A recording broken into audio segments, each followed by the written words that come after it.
رند اللہ تعالیٰ نے اس آیت میں صحابہ کے لیے نہ کوئی قید مقرر کی ہے کہ فلاں ہیں جنتی اور فلاں نہیں، نہ کوئی شرط مقرر کی ہے، عموم کے ساتھ سب کو اپنی رضا کا اور دائمی جنت کا وعدہ سنا دیا۔ تو جو آقا علیہ الصلوۃ والسلام کے جمیع صحابہ ہیں، جو مہاجرین و انصار اور السابقون الاولون، یہ بنیادی قاعدہ قرآن مجید کا وہ بیان کر رہے ہیں، ان کے بارے میں کبھی یہ بات تصور میں نہیں لائی جا سکتی کہ معاذ اللہ ان میں سے کوئی پھر گیا۔ اگر ذہن میں یہ بات آئے کہ پھر تو گئے تھے کئی لوگ، بعد میں منکرین زکوٰۃ ہوئے، ہاں جو پھرے تھے وہ سن لیں السابقون الاولون میں، اور پھر بعد میں ان کی پیروی کرنے والے ان صحابہ کرام جن کا بار بار تذکر آ رہا ہے۔ آپ اور ہم تو 4 خلفائے راشدین کی بحث کر رہے ہیں، یہ 4 ہیں، ان میں سے کوئی نہیں پھرا، پھر ان پر 10 ہیں، ان میں سے کوئی نہیں پھرا، 10 مبشرہ، پھر ان میں سے 313 ہیں، ان میں سے کوئی نہیں پھرا، حتیٰ کہ سیدنا ابو بکر صدیق رضی اللہ تعالیٰ عنہ کا جب زمانہ ہے، سیدنا علی المرتضیٰ کا جب زمانہ خلافت تھا اور جنگ صفین تھی، تو کل 80 بدری صحابہ زندہ تھے اس وقت، باقی وصال فرما چکے تھے۔ بدری صحابہ جن کی ضمانت قرآن مجید نے بارہا دی ہے اور جن کی شان میں کئی صورتوں میں رکوع کے رکوع نازل ہوئے تھے، 80 بدری صحابہ موجود تھے، اور کتب شیعہ میں یہ درج ہے تصریح کے ساتھ کہ وہ سارے صحابہ کبار جو بدری صحابہ تھے 80 کے 80 سب مولا علی شیر خدا کے جھنڈے کے نیچے تھے، آپ کے لشکر میں تھے، اور کئی ان میں شہید ہوئے، کئی حیات رہے، سب بدری صحابہ مولا علی شیر خدا کے ساتھ تھے۔ تو بدری صحابہ 313 میں کوئی نہیں پھرا، 1400 1500 یا 1800 بیعت رضوان والے صحابہ میں کوئی نہیں پھرا، اور السابقون الاولون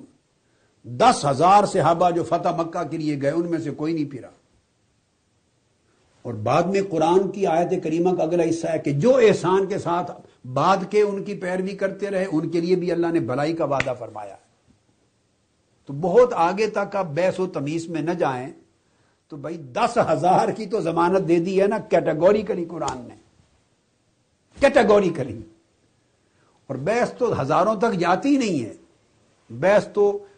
سیدنا ابو بکر صدیق پر ہوتی ہے، سیدنا فاروق اعظم پر، یا کچھ سیدنا عثمان غنی پر ہوتی ہے، یا ان کے ساتھ دینے والوں پر، وہ تو سارے 10,000 میں آتے ہیں السابقون الاولون میں، وہ تو بدری بھی ہیں، وہ تو اہل بیعت رضوان بھی ہیں، اہل حدیبیہ بھی ہیں، ان کی کیٹیگوریکل ضمانت آ گئی۔ اگر ان میں خدا نہ خواستہ کسی کا پھرنا مان لیا جائے تو قرآن کی تکذیب ہوتی۔ رہ گیا سوال، اگر ذہن میں یہ آئے کہ وہ تو کوئی پھر تو گئے تھے جی، جہاد بھی ہوئے، ہاں تو بتانا چاہتا ہوں آقا علیہ السلام کے صحابہ کرام میں سے جنہیں حضور کی صحبت ملی تھی کافی، خواہ وہ 10,000 یہ تھے خواہ وہ بعد کے تھے، اکثریت وہ نہیں، ان میں سے کوئی ایک فرد نہیں پھرا۔ پھرنے والے کون تھے؟ وہ منکرین زکوٰۃ تھے، 3 طبقے تھے، جھوٹے مدعیان نبوت تھے، وہ الگ الگ قبائل میں سے سر اٹھائے بعض لوگوں نے اور جھوٹی نبوت کے دعوے کیے، مسیلمہ کذاب، اور اس کے ساتھ پچھ اور 4 افراد اور تھے، ایک خاتون بھی تھی، وہ مرتد تھے، مرتد ہوئے، منکرین زکوٰۃ ہوئے، اور مسیلمہ کذاب اور اس کے باقی جھوٹے مدعیان کے گروہ کے لوگ ہوئے۔ آپ تاریخ کی کوئی کتاب اٹھا کر دیکھ لیں، اہل سنت کی ہو یا اہل تشیع کی ہو، یہ 3 طبقات تھے جو اسلام سے پھرے۔ ان 3 طبقات میں ان صحابہ کرام میں سے کسی ایک شخص کا بھی نام کسی تاریخ کی کتاب میں آیا ہو تو اٹھا کے مجھے پیش کیجئے، میں تائب ہو جاؤں گا اپنے عقیدہ سے۔ یہ پھرنے والے تھے، یہ مرتدین تھے، ان کے خلاف تو سیدنا صدیق اکبر جہاد کر رہے تھے، خلفائے راشدین جہاد کر رہے تھے، صحابہ کرام جہاد کر رہے تھے منکرین اسلام، منکرین زکوٰۃ کے خلاف، جھوٹے مدعیان نبوت کے خلاف، مرتدین کے خلاف۔ یہ وہ قبائل کے لوگ تھے جنہوں نے آقا علیہ السلام کی صحبت نہیں پائی تھی۔ جب فتح مکہ ہو گیا، حنین فتح ہو گیا، تمام قبائل فتوحات ہو گئیں، حوازن کی فتوحات ہو گئیں، گرد و نواح پورا عریبین پیننسولا فتوحات ہو گئیں، تو جب اسلام کا جھنڈا پوری سرزمین عرب پہ لہرانے لگ گیا تو وہ قبائل جو لڑتے رہے تھے آخری دم تک، اب انہوں نے دیکھا کہ اسلام غالب آ گیا تو دیکھا دیکھی سب نے کلمے پڑھ لیے، وہ کلمے پڑھ لیے اور اسلام کے جھنڈے میں آ گئے، مگر نہ صحبت ملی، نہ تربیت ملی، نہ تعلیم کا فیض ملا، نہ رات دن آقا کی بارگاہ میں گزارنے کا موقع ملا۔ وہ پھرے جن کے اندر قبائلی عصبیتیں تھیں، جنہوں نے جھوٹے نبی مان لیے حضور کی نبوت کے خلاف۔ چه نسبت خاک را با عالم پاک، ان کی کیا نسبت صحابہ کرام اور اہل بیت اطہار سے؟ ان کی تو قرآن جا بجا ضمانت دے رہا ہے۔ اب آگے قرآن مجید میں ایک اور مقام آیا ہے، اب ان کے ساتھ قرآن کا تعلق کیسا ہے؟ ایک معیار بیان کیا ہے قرآن مجید نے اور فرق کیا ہے۔ بعض یہ سوال ذہنوں میں آتا ہے کہ یہ جو میں نے ابھی بات کی چھیڑی، اسی ضمن میں قرآن مجید کو کوٹ کرتا ہوں۔ حضرات شیعہ کی تفسیر میرے ہاتھ میں ہے، پھر المیزان وہی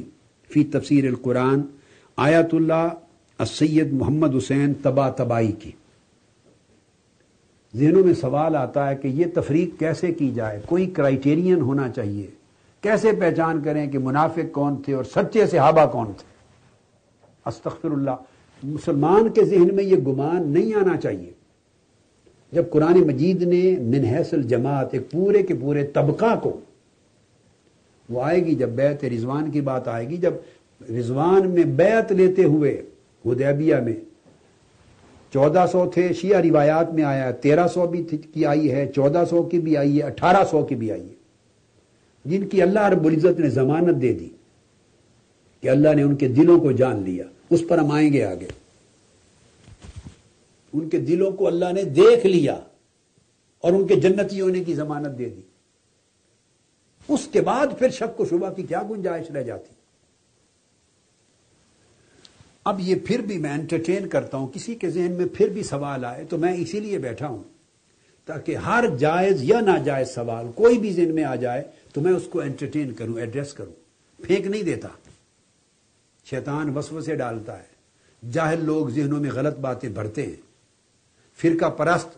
جنگ لوگ، جنگ و جدال کرنے والے، دین کو ٹکڑے کرنے والے، امت کو بانٹنے والے ایسی باتیں دلوں میں ڈالتے ہیں۔ میں اسے بھی انٹرٹین کرتا ہوں۔ اس کا جواب کہ یہ کس طرح تعین ہو کہ سچے صحابہ کرام مخلصین کون تھے اور معاذ اللہ منافقین کون تھے؟ یہ جو الزام لگایا جاتا ہے صحابہ کبار پر، خلفائے راشدین پر، استغفر اللہ العظیم، نقل کفر نہ باشد، ان کے اوپر منافق ہونے کا معاذ اللہ، اس کو کیسے رد کیا جائے؟ تو آئیے، دو طریقے ہیں، یا اپنی ہوائے نفس سے فیصلہ کر لے انسان، جو مولویوں ذاکروں نے مجلسوں میں جو کچھ کتابوں میں رتب و یابس اور لغویات سن رکھی ہیں اس کے ہاتھ فیصلہ کر لیں جو مائنڈ سیٹ بن گیا ہے، یا قرآن پر فیصلہ کر لیں۔ لام و حال آپ میں سے ہر شخص جواب میں کہے گا نہیں جی قرآن کا فیصلہ قبول ہے، یہی مسلمان کی شان ہے۔ تو آئیے قرآن کا فیصلہ کیا ہے؟ قرآن مجید نے سچے مومن اور منافق دونوں کے درمیان فرق کرنے کا کرائیٹیرین دے دیا، ترازو دے دیا، اس ترازو پہ ناپ لو۔ جو ترازو ہم نے گھڑ رکھے ہیں نا وہ ڈنڈی مار تنازع ہیں، ان میں توازن نہیں ہے۔ ڈنڈی مار تو آپ سمجھتے ہیں نا، جس طرح وہ ہاتھ جس طرف کر دیا ادھر کا پلڑا، جدھر چاہا وہ پلڑا نیچے دوسرا اونچا کر دیا۔ ناجائز ترازو نہیں، عدل کا ترازو قرآن کا، اگر اس سے فیصلہ کریں تو یہ بھی کلیئر ہو جائے گی بات۔ پہلی بات تو ذہن میں یہ رکھ لیں کہ قرآن مجید نے ایک آیت کریمہ، بہت سی آیات کریمہ ہیں جو اہل تشیع کی تفاسیر میں بھی آتی ہیں کہ جو سیدنا فاروق اعظم رضی اللہ تعالیٰ عنہ کی بات کی تائید میں اتری، اہل تشیع کی تفاسیر میں آگے بیان کروں گا۔ لیکن قرآن مجید نے جو کرائیٹیرین دیا مومنین اور منافقین میں فرق کرنے کا، وہ سن لیں، اور اس پیمانے سے ہٹ کر جو شخص کوئی بات کہے اس کو ٹھکرا دیں۔